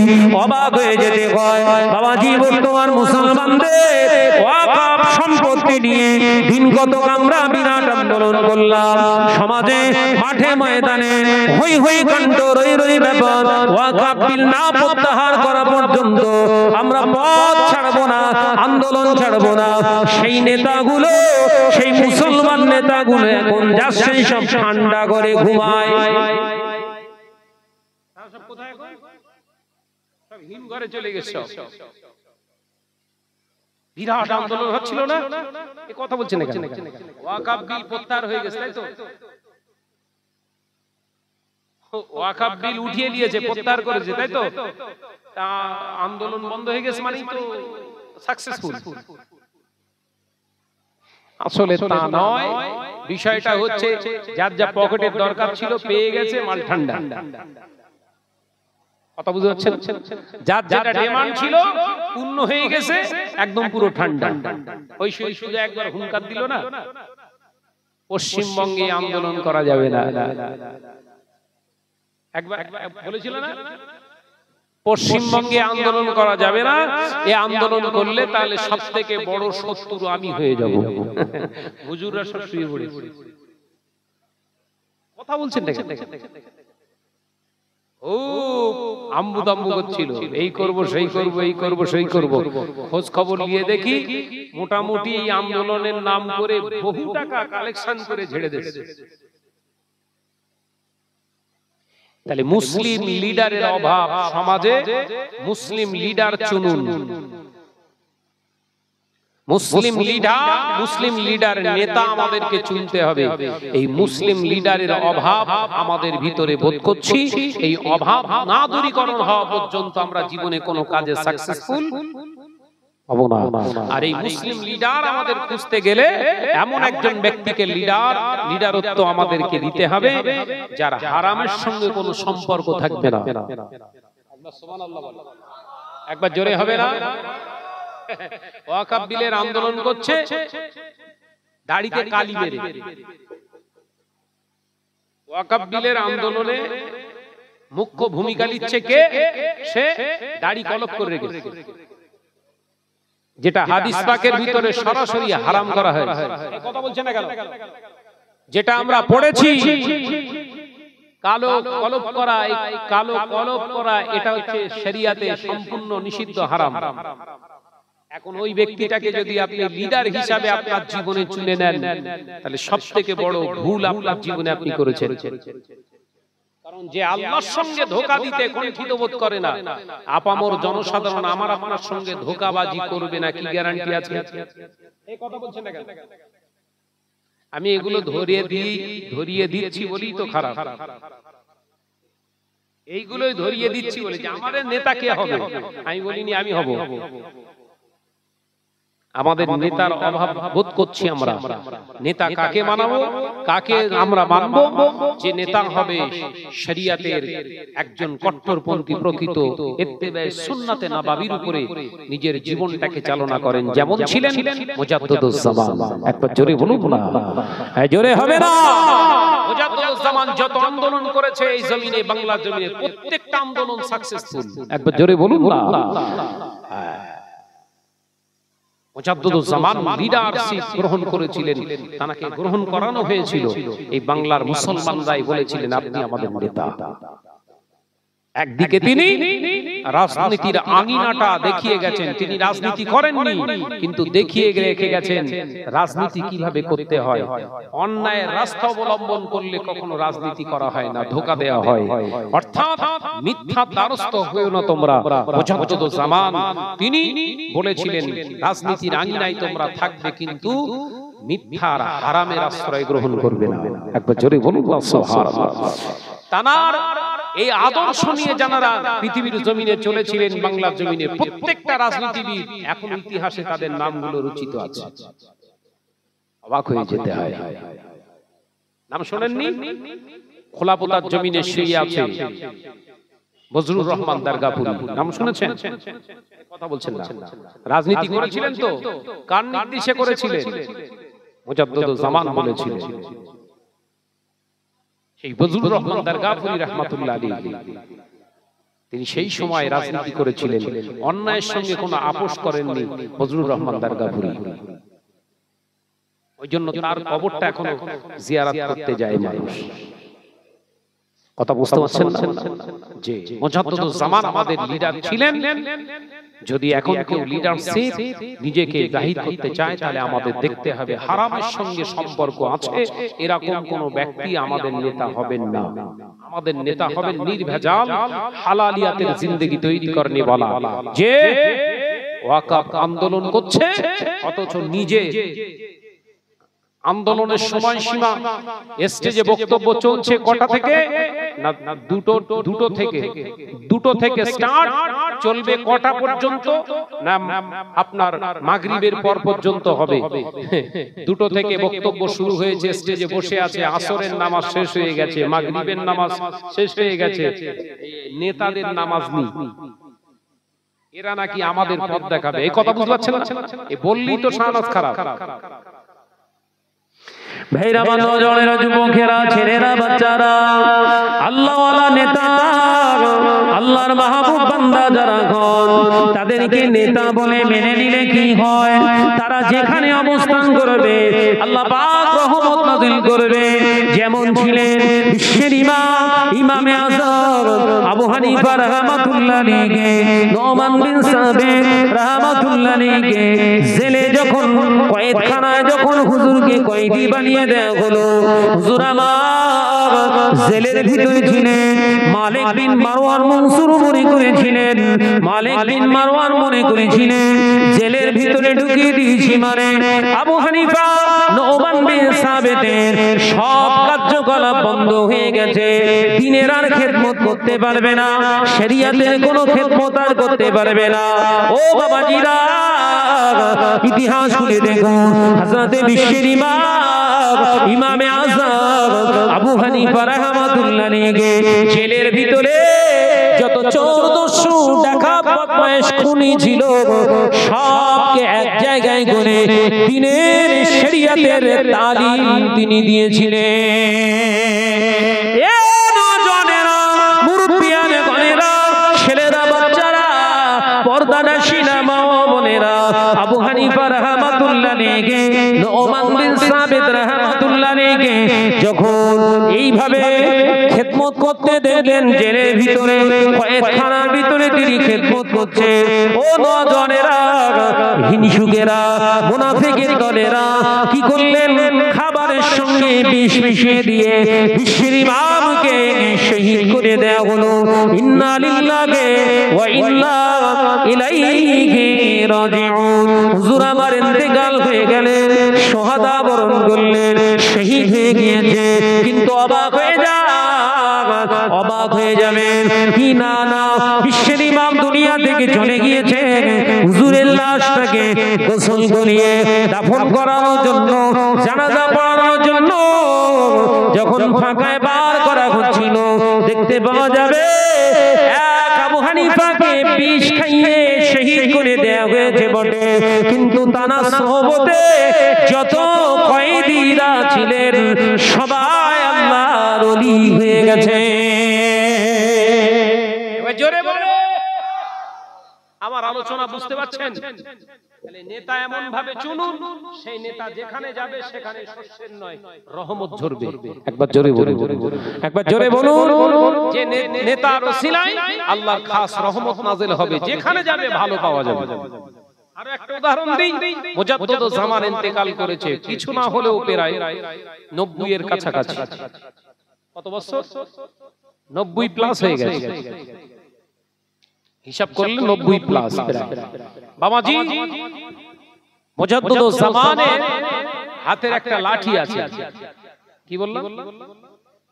মুজাদ্দিদ জামানে ব্যবহার করতেন হুজুরের হাতের একটা লাঠি, হুজুরের আছে। যখন আব্বাজান বাংলা আসামের হাজী মুফতি আযম মিসলা হুজুর পীর কেবলা রাহমাতুল্লাহ আলাইহি হায়াতে আছেন, আমি তখন আছি ওখানে পড়াশোনা করছি। তো দেখলাম 26 জেনে ধরেছে, দুষ্টু জেন।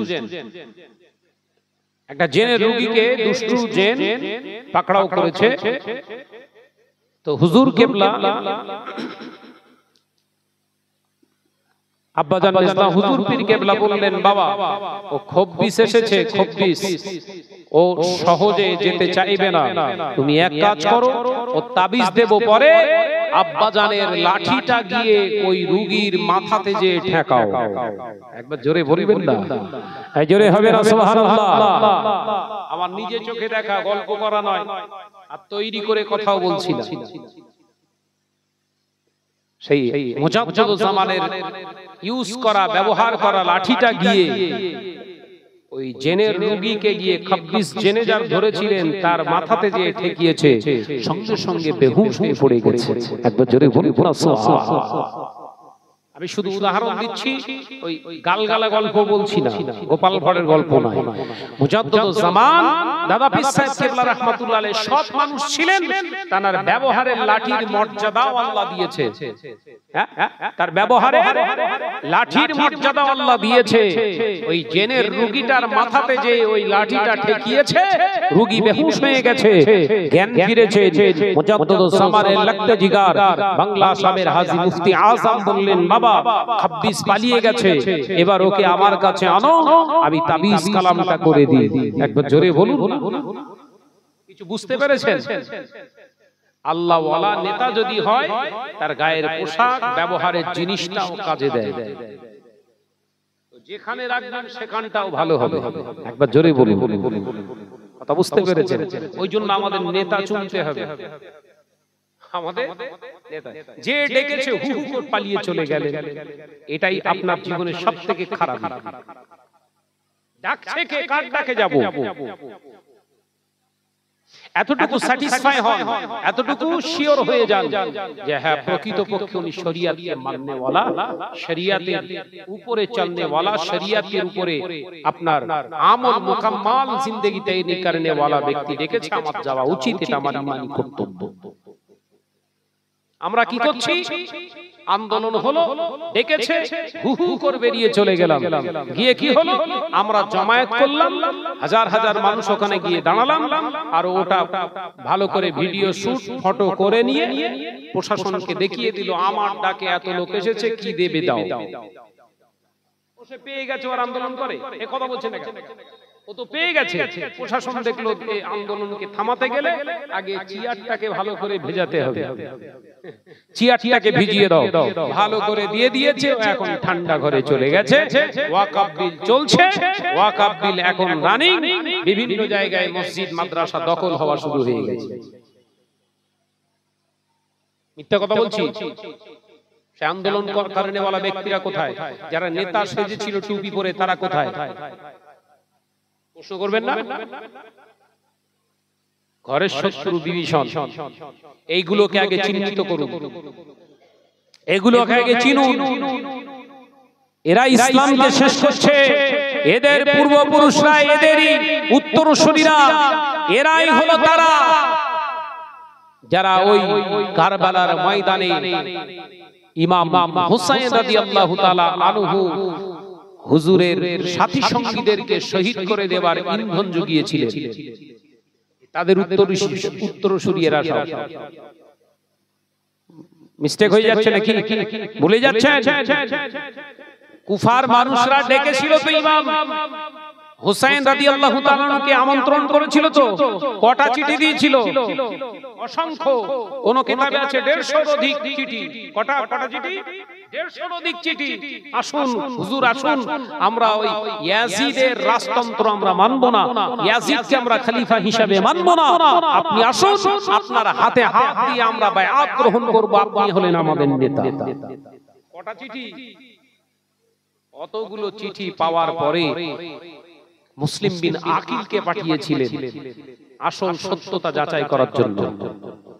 ভুলে যাচ্ছেন? শোনেননি?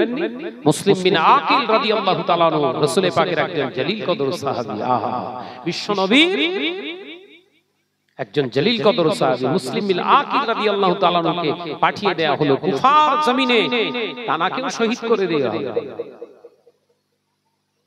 হুজুরকে যখন শহীদ করে দিচ্ছেন, কিতাবে এসেছে মুসলিম বিন আকিল রাদিয়াল্লাহু তাআলা আনহু প্রথম গিয়ে তিনি অবস্থা দেখেছিলেন, হ্যাঁ সব ঠিক আছে, হুজুরকে চিঠি লিখে পাঠিয়ে ছেড়ে দিয়েছে। চিঠি চলে আপনার মাদ্রাসায় চলে এসেছে, তখনই মুসলিম বিন আকিলকে শহীদ করে দেওয়া হলো। আর ইমাম সাইয়েদনা ইমাম হুসাইন রাদিয়াল্লাহু তাআলা আনহু হুজুরের কাছে যখন চিঠিটা এসে পৌঁছে গেছে, তিনি শহীদ হওয়ার আগে আরেকটা চিঠি দিয়েছিলেন, কিন্তু সেই চিঠিটা পৌঁছায়নি, যে আসবেন না, কুফার মানুষেরও দুচরিত্রা, এরা আপনাকে আহ্বান করছে, একটাই উদ্দেশ্য, আপনাকে শেষ করে দেবে। ওখান থেকে ফিরে আসুন, আন্দোলনের জায়গায় ফিরে আসুন, ওয়াকফ বিল প্রত্যাহার করতে হবে। এই আহ্বান হয়েছে না হয়নি? এই কথা বলছেন না কেন? হয়েছে তো? তারা কোথায়? তারা কোথায়? আমি আপনি মাঝ রাস্তায় পড়ে গেছি, যাবেন কোথায়? ওই জন্য ঈমানি দায়িত্ব আছে, এখনো সচেতন হন। আমি আপনাদের ভাই মোহাম্মদ শাহনওয়াজ ছোট্ট করে কয়েকটা কথা বললাম, ঈমানের জায়গাটা শেষ করে আমি আপনাদের কাছ থেকে আলবিদা নেব। ভাইরা, আমার নজনেরা, যুবকেরা, ছেলেরা, বাচ্চারা, পর্দার শিনা মা ও বোনেরা, আলোচনা বুঝতে চেয়েছিলাম তাহলে আল্লাহকে এক করে মেনে নিলেন। আল্লাহ আপনার রব, আল্লাহ আপনার সব, ইজ্জতের মালিক আল্লাহ, সম্মানের মালিক আল্লাহ, রিজিকের মালিক আল্লাহ, পৃথিবীর জমিনের মালিক, আসমানের মালিক সবই আল্লাহ। আল্লাহর উপরে ঈমান আনলেন। ও বাবাজিরা, মুসলমান ভাই ও বাবাজিরা, আলোচনা বুঝুন। আজকের কিছু মুসলমান নামাজ আদায় করছে, রোজা আদায় করছে, হজ করেছে, উমরা করেছে, মুখে দাড়ি, মাথায় টুপি আছে, জুব্বা পরে, হাজির ও মাল গায়ে দেয়। এই বিশ্বাস তাদের ভিতরে এখনো বিরাজ করছে, এই ঈমান তাদের উপরে এখনো ভিতরে বিরাজ করছে। কি এই সরকারটা যদি চলে যায় আমরা মারা পড়ে যাব। সত্যি কথা বলে, এরকম কিছু টুপিধারী, নামধারী, দাড়িওয়ালা মুসলমান মনে করছে না এই সরকারটা বাংলা থেকে চলে গেলে আমরা এবার মারা পড়ে যাব? এই কথা বলছেন না কেন? আপনার ঈমান আছে?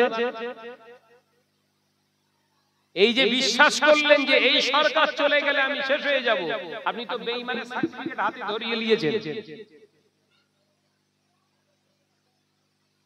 কথা বুঝতে পারছেন না নাকি? ইসরায়েলের জমিনে যদি মুসলমান বসবাস করতে পারে, গাজার জমিনে যদি মুসলমান লড়াই করে বেঁচে থাকতে পারে, তাদের ঈমানটা এখনো হেলাতে পারেনি ইহুদি, নাসারা, বেদিন, বেঈমান। আর আপনি নামাজ পড়ছেন 5 ওয়াক্ত, মুখে দাড়ি নিয়ে কি করে বলছেন এ চলে গেলে আমরা মুখ দেখাতে পারবো না, সমাজে ঘুরতে পারবো না। এই ঈমান নিয়ে নামাজ পড়ছেন, নামাজ হচ্ছে তো? কথা বলছেন না কেন? ঈমানের ঘাপলাগুলো ধরাচ্ছি, অসুবিধা হচ্ছে? ভাইরা, আমার নজরের যুবকেরা, দ্বিতীয় নাম্বার ঈমানের ঘাপলা দেখা দিয়েছে। দ্বিতীয় নাম্বার ঈমানের ঘাপলাটা কি? দ্বিতীয় নাম্বার কি বাবাজি? কলিকাতা আবহাওয়া দপ্তর বলে দিয়েছে, আলিপুর আবহাওয়া দপ্তর বলে দিয়েছে আগামী 48 ঘন্টা বঙ্গোপসাগরে নিম্নচাপ দেখা দিয়েছে। 48 ঘন্টা গোটা 34 পরগনা, দুটো মেদিনীপুর, হাওড়া, হুগলি, কলিকাতা ভারী বৃষ্টি হবে। মাঝে মাঝে ঝড় হতে পারে, বজ্র বিদ্যুৎ সহ তার মানে বাস পড়তে পারে। সরকার নয়, কলিকাতা আবহাওয়া দপ্তর বলে দিয়েছে। এই বিশ্বাস করে নিয়েছেন আর আপনার 48 ঘন্টা আপনার আবহাওয়াটা খারাপ থাকবে। এই বিশ্বাস নিয়ে যদি নামাজ আদায় করেন, ও নামাজ আপনার মুখে ছুঁড়ে মারা হবে। বিশ্বাস করেন তো? কলিকাতা আবহাওয়া দপ্তর শুধু একটুখানি বলে দিয়েছে 48 ঘন্টা বঙ্গোপসাগরে আবার দেখা দিয়েছে নিম্নচাপ। চাষা হাতে তসবিহ নিয়ে মসজিদের বারান্দায় বসে ঠ্যাং লম্বা করে দিয়ে মুসল্লির সঙ্গে আর একটা মুসল্লির সঙ্গে গল্প করছে, জানিস আবার 48 ঘন্টা কি হবে? আমি কি ভুল বলতিস নাকি? এই হাকিকত তো। এর ঈমান আছে, হাতে তসবিহ আছে। এই বললেন টুপি, দাড়ি, জুব্বা, হাজি। এই মনে আছে শুরুতে বলেছিলাম শয়তানও মাঝে মাঝে তাসবিহ গোনে, মনে পড়ছে? শয়তানও মাঝে মাঝে নামাজ পড়ে। এই কথা মিলছে? শয়তানও মাঝে মাঝে হজ করে, শয়তানও মাঝে মাঝে উমরা মারে। এই কথা বলে না? আর দুটো একটা বলবো ঈমানের ঘাপলা। ভাইরা, আমার নওজওয়ানেরা, যুবকেরা, ছেলেরা, বাচ্চারা, পর্দার শিনা মা ও বোনেরা, তৃতীয় নাম্বার আপনার ঈমানে ঘাপলা দেখা দিয়েছে, ঈমান বরবাদ হয়ে গিয়েছে। ও মুসলমান, ঈমানটাকে ঠিক করো বাবাজি। মুসলমান, ঈমানটা ঠিক করুন। আপনি ঈমানদার নন তার আরেকটি প্রমাণ হলো 100 টাকায় যদি লটারি কাটি, যদি 1 কোটি টাকা বেঁধে যায়, খেটে খেতে হবে না, বসে বসে খাবো। এই চিন্তা নিয়ে লটারি কেটেছেন, আপনি ইমানদার নন, আপনি বেঈমান। ওই অবস্থায় যদি বিনা তওবায় মারা যান, মুসলমানের কবরস্থানে আপনার দাফন করা যাবে না। জানাজা পড়বে কি? আমরা লম্বা দোয়া করব, জান্নাতে পৌঁছে দিই। ফেরেশতারা বলছে হ্যাঁ পৌঁছে দেবো, তুই আয়, একসঙ্গে দেবো। কথা বুঝাচ্ছে না নাকি?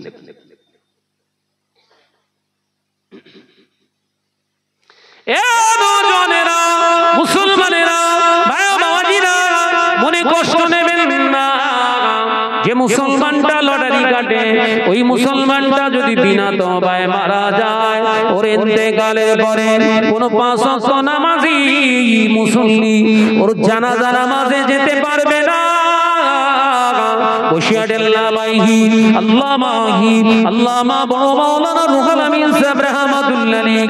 কিতাবের ভিতরে পরিষ্কারভাবে জানিয়ে দিলেন, একজন লটারিখোর যদি বিনা তওবায় মারা যায়, ওর ইন্তেকালের পরে 5 ওয়াক্ত নামাজি গিয়ে ওর জানাজা নামাজ পড়তে পারবে না। ও বাবাজি, যারা লটারিখোর হয়, লটারি কাটে, ওর দান, ওর টাকা কোন ধর্মের কাজে লাগানো যাবে না, ধর্মীয় প্রতিষ্ঠানে নেওয়া যাবে না। ওই যদি লটারিখোরের টাকা দিয়ে মসজিদ বানানো হয়, ওই মসজিদের সিজদা আল্লাহর দরবারে কবুল হবে না। কোন মুসলমান যদি ওই লটারিখোরের টাকায় শাদি খায়, ওই যতটুকু খানা খেলো, ওই খানা খাওয়ার পরে শরীরে যে রক্তটা তৈরি হলো, ওই রক্তটা হলো হারাম।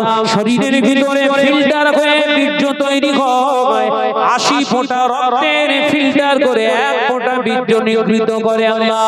আল্লাহ পাক ওই বীর্যটা হারাম বলা হয়েছে। ওই বীর্যটা দিয়ে যদি সন্তান দুনিয়ার জমিনে ভূমিষ্ঠ হয়, ওই সন্তানটা অবৈধ সন্তান, হারামি সন্তান হিসেবে বিবেচিত হবে। জোরে বলুন নাউযুবিল্লাহ। জোরে বলে। আল্লাহ শুকর, গাম্ভীর গাছি এলাকায় লটারি কাটে না, এরা সব ভালো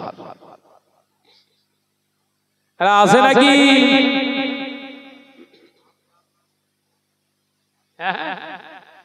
তাহলে আমার এখানে ছুটি, কিচ্ছু করার নেই।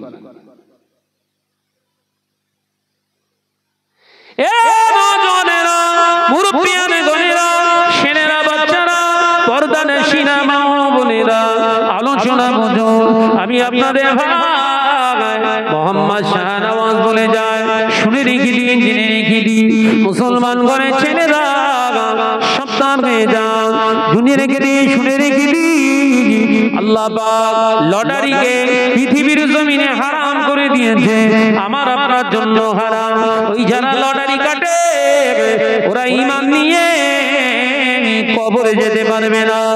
এ নওজওয়ানেরা, যুবকেরা, ছেলেরা, বাচ্চারা, পর্দানশীনা মা ও বোনেরা, সাবধান হয়ে যান, সাবধান হয়ে যান।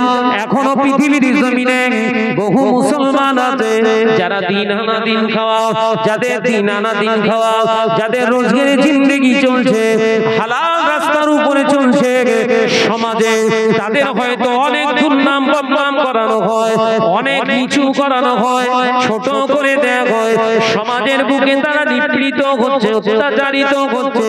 কিন্তু জেনে রাখবেন, এই পৃথিবীর জমিনটা আল্লাহ পাক তাদের ওসিলায় এখনো হেফাজত করে রেখেছে। একবার জোরে হবে না? তাদেরকে আমরা খারাপ চোখে দেখি, আল্লাহু আকবার, কিন্তু অবাক হয়ে যাবেন, বিশ্বনবী জানিয়েছেন একজন ওইরকম ঈমানদার যতদিন পৃথিবীর জমিনে থাকবে, আল্লাহ তার ইজ্জতের খাতিরে, তার ঈমানের ইজ্জতের খাতিরে আল্লাহ দুনিয়া ধ্বংস করবেন না, আল্লাহ সহি সালামতে রেখে দেবে। একবার জোরে বলুন। কার দাম বেশি হচ্ছে? যার টাকা বেশি আছে না যার ঈমানটা মজবুত আছে? কার দাম বেশি? জোরে বল না রে বাবা। যার টাকা পয়সা, অ্যাসেটস বেশি আছে, তাই তো নাকি? হ্যাঁ, ডলার, মিলিয়ন, বিলিয়ন, আবার বেরিয়ে চলছে ট্রিলিয়ন। ওরে বাপ রে বাপ, কোটি কোটি নয়, মিলিয়ন শেষ, বিলিয়ন শেষ, এবার ট্রিলিয়ন হয়েছে। বাপরে বাপ, ট্রিলিয়নের মালিক, বিশাল বিশাল কোটি কোটি সম্পদ। 177 তলা বিল্ডিং বানিয়েছে, আর জায়গা হচ্ছে সেই 177 তলা ঠিক ভিতির কাছে 3.5 হাত বাই 2.5 হাত। কি সম্পদের মালিক হলি রে বাবা, কথা বলছেন না কেন বাবাজি? সেই জন্য লটারিতে ছাড়ুন, লটারিটাকে ছাড়ুন। আল্লাহ সুন্দর দুটো সক্ষম হাত দিয়েছে, সুন্দর দুটো চোখ দিয়েছে, ব্রেন দিয়েছে, সুস্থ মস্তিষ্ক, সুস্থ শরীর দান করেছে। এটা হিকমতের দ্বারা হালাল রাস্তায় চালনা করুন, আল্লাহ পাক আপনার রিজিকে বরকত দান করবে। একবার জোরে বলুন সুবহানাল্লাহ। আমি জোরে হবে না সুবহানাল্লাহ? আল্লাহ আমাদের বোঝার তৌফিক দেন, বলুন আমিন। আরো বলি আল্লাহুম্মা আমিন। ভাইরা আমার, সোনার মানিকেরা, হয়তো খেটে খাওয়াটা, হয়তো পরিশ্রম করে খাওয়াটা অনেক কষ্টের, কিন্তু ওতে ওই খাবারটা আপনি যখন বিসমিল্লাহ সহকারে শরীরের ভিতরে ঢোকাবেন, যখন জবান দিয়ে প্রবেশ করাবেন, ওই খাবারটা খাওয়ার পরেই দেখবেন আপনার যখন ইচ্ছা আপনি ঘুমোতে মন চাইলে আপনার ঘুমটা এসে যাবে। হালাল খাবারের ফজিলত হলো এটাই। হালাল খানা খাবেন, যখন ইচ্ছা করবেন ঘুমাতে পারবেন। আর হারাম পেটে গেলে আরে বাবা, বিশাল কোটি টাকার মালিক, ঘুম হচ্ছে না। কত টাকার মালিক? কোটি কোটি টাকার মালিক, রাতে ঘুম হচ্ছে না, ডাক্তারের কাছে যাচ্ছে, ওষুধ দিচ্ছে, কাজ হচ্ছে না। কেন? কোটি কোটি টাকার মালিক, ঘুম তো বেশি হওয়ার কথা। কথা বলছেন না কেন? ওর ঘুম নেই, কারণ হারাম ঢুকে গেছে, ওর জন্য আল্লাহ আরামটা হারাম করে দিয়েছে। জন্য হালালের অন্বেষণ করুন। আল্লাহ আমাদের সকলকে বুঝ দেন, বলুন আমিন। আর একটু জোরে বলি আল্লাহুম্মা আমিন। প্রাণ খুলে